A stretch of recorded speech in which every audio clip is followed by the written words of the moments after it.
gained on us and succeeded in heading us, so that my captor had to turn in toward the coast. Further and further they forced him to the left. Lower and lower he sank. More labored was his breathing, and weaker the stroke of his once powerful wings. We were not 10 feet above the ground when they overtook us and at the edge of a forest. One of them seized the Wieroo by his right wing, and in an effort to free himself, he loosed his grasp upon me, dropping me to the earth. Like a frightened ecca, I leaped to my feet and raced for the sheltering sanctuary of the forest, where I knew neither could follow or seize me. Then I turned and looked back to see two great reptiles tear my abductor asunder and devour him on the spot.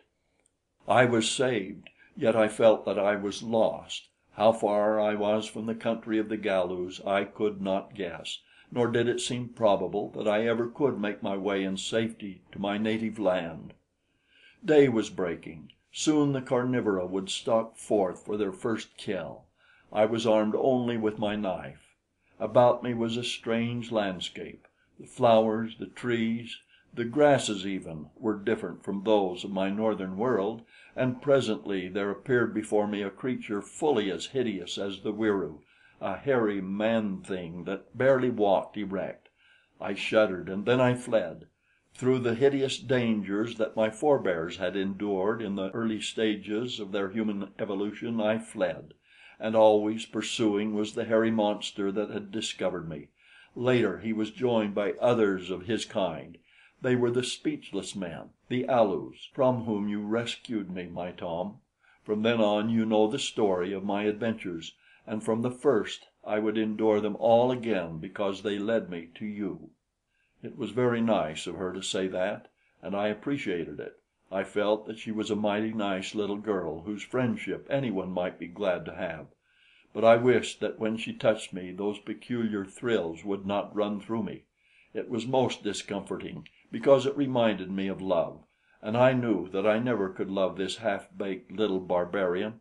I was very much interested in her account of the Wieroo, which up to this time I had considered a purely mythological creature, but Ajor shuddered so at even the veriest mention of the name that I was loath to press the subject upon her, and so the Wieroo still remained a mystery to me. While the Wieroo interested me greatly, I had little time to think about them, as our waking hours were filled with the necessities of existence, the constant battle for survival which is the chief occupation of Caspakians.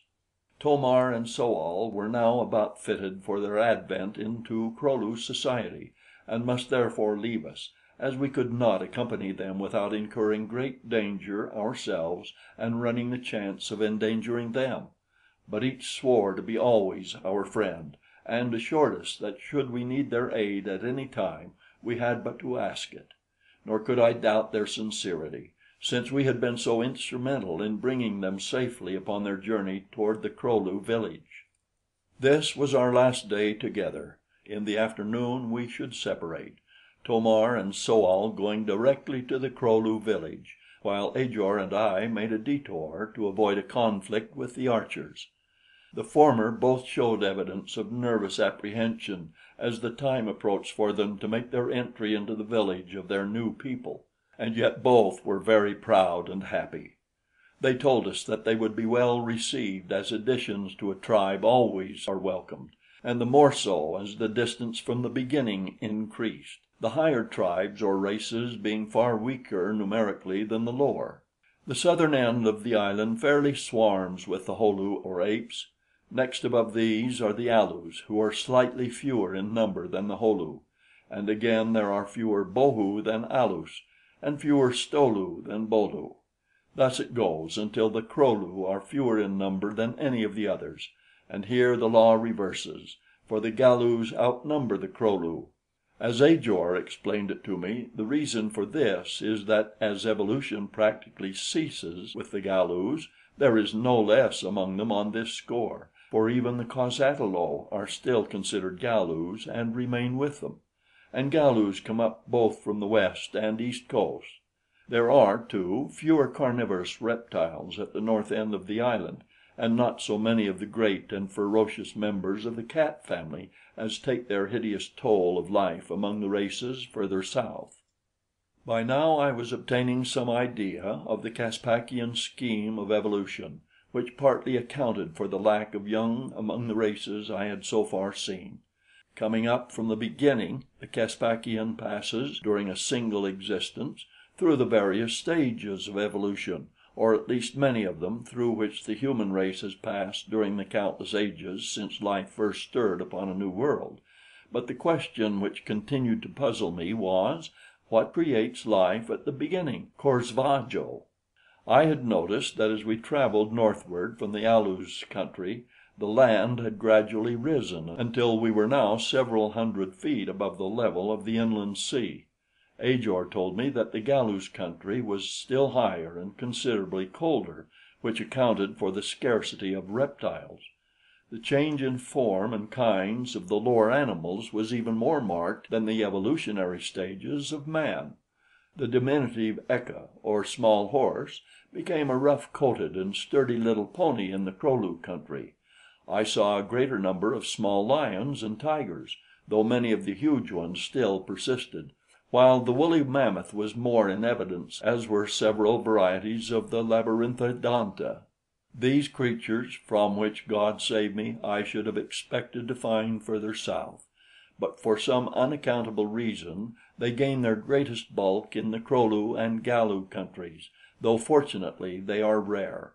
I rather imagine that they are a very early life which is rapidly nearing extinction in Caspak, though wherever they are found they constitute a menace to all forms of life.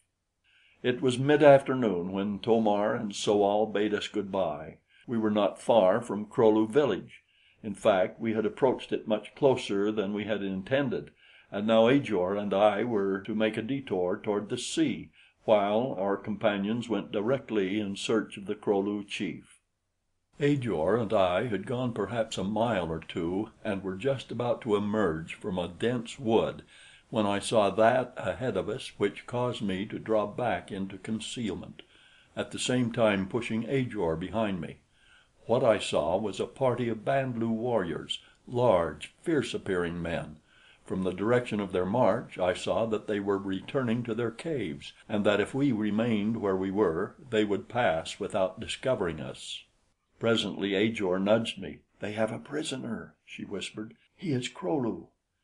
And then I saw him, the first fully developed Kro lu I had seen. He was a fine-looking savage, tall and straight, with a regal carriage. To-mar was a handsome fellow, but this Kro lu showed plainly in his every physical attribute a higher plane of evolution. While To-mar was just entering the Kro lu sphere, this man, it seemed to me, must be close indeed to the next stage of his development, which would see him an envied Galu. "They will kill him?" I whispered to Ajor. "The dance of death," she replied, and I shuddered, so recently had I escaped the same fate. It seemed cruel that one who must have passed safely up through all the frightful stages of human evolution within Caspak should die at the very foot of his goal. I raised my rifle to my shoulder and took careful aim at one of the Band lu. If I hit him, I would hit two, for another was directly behind the first. Ajor touched my arm. "What would you do?" she asked. "They are all our enemies."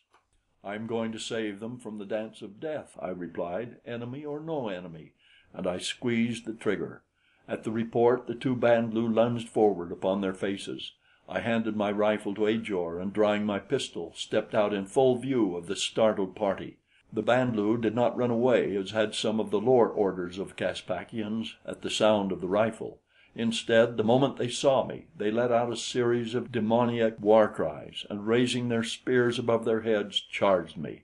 The Kro lu stood silent and statuesque, watching the proceedings. He made no attempt to escape, though his feet were not bound and none of the warriors remained to guard him. There were 10 of the Band lu coming for me. I dropped 3 of them with my pistol as rapidly as a man might count 3, and then my rifle spoke close to my left shoulder, and another of them stumbled and rolled over and over upon the ground. Plucky little Ajor! She had never fired a shot before in all her life, though I had taught her to sight and aim, and how to squeeze the trigger instead of pulling it. She had practiced these new accomplishments often, but little had I thought they would make a marksman of her so quickly.